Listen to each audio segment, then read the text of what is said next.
साथियों इस वीडियो के माध्यम से हम लोग कैलेंडर के महत्वपूर्ण प्रश्न के बारे में देखेंगे, यानी सभी प्रतियोगी परीक्षा में पूछे जाने वाले कैलेंडर से संबंधित महत्वपूर्ण प्रश्न होते हैं जो लगभग सभी विद्यार्थियों को बहुत कठिन लगता है। इस प्रश्न को हम आसानी से और सरल भाषा में सीखेंगे तथा एकदम बेसिक से सीखेंगे और कम समय में लगाने के लिए देखेंगे कैसे कम समय में लगाते हैं। तो सबसे पहले पहला प्रश्न क्या है, 8 मार्च 2012 को कौन सा दिन था?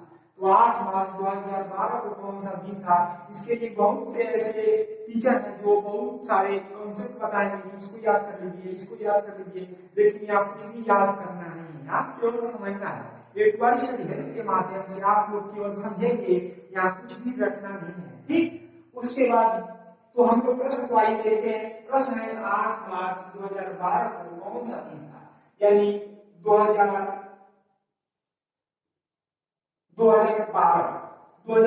को कौन सा दिन था? 8 मार्च 2012 को कौन सा दिन था?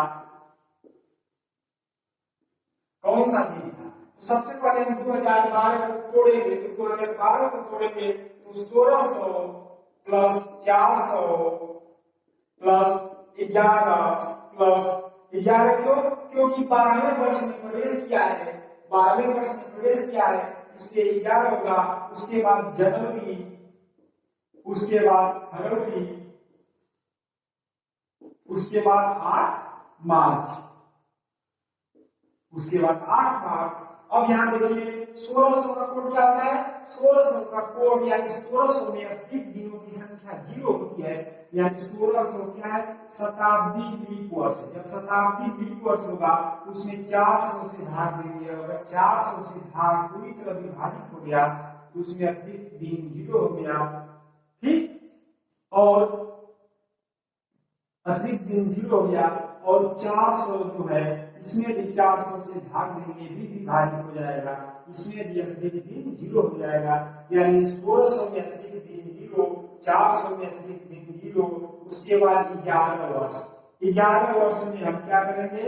4 से भाग देंगे, 2 बार जाएगा, 2 बार यानी 2 लीप वर्ष हो गया, 2 लीप वर्ष, 2 लीप वर्ष और 9 साधारण वर्ष होगा। 11 वर्ष में 2 वर्ष लीप वर्ष और 9 साधारण वर्ष होगा। एक लीप वर्ष में 2 अतिरिक्त दिन होते हैं और एक साधारण वर्ष में 1 अतिरिक्त दिन होते हैं, इसलिए 2 लीप वर्ष में 2 अतिरिक्त दिन और 9 साधारण वर्ष में 9 अतिरिक्त दिन, यानी एक साधारण वर्ष में 1 अतिरिक्त दिन और 2 लीप वर्ष में 4 अतिरिक्त दिन, क्योंकि एक लीप वर्ष में 2 अतिरिक्त दिन होता है। तो उसके बाद जनवरी में 31 दिन का जनवरी होता है, यानी 31 दिन का जनवरी होता है, तो 31 में भाग देंगे 7 से, तो इसमें अतिरिक्त दिन 31 में भाग देंगे 7 से, 7 को 28 यानी 4 सप्ताह 3 दिन होता है। तो सप्ताह को छोड़ देते हैं, जो दिन होता है यही अतिरिक्त दिन होता है, तो 31 जनवरी का महीना होता है, तो इसमें अतिरिक्त दिन 3। उसके बाद प्लस फरवरी कितने दिन का होगा? तो 2012 है, यानी ये 12वां वर्ष है। 12वां वर्ष क्या है? लीप वर्ष है, क्योंकि 4 से विभाजित हो गया, लीप वर्ष है, ठीक। उस लीप वर्ष है, इसलिए जो फरवरी होगा वो 29 दिन का होगा। जब 29 दिन का होगा तो फरवरी में अतिरिक्त दिन क्या होगा? 1 होगा, क्योंकि 29 में 7 से भाग देंगे, 7 को 28, 1 अतिरिक्त दिन होगा, 4 सप्ताह 1 दिन होगा। उसके बाद 8 मार्च, ठीक।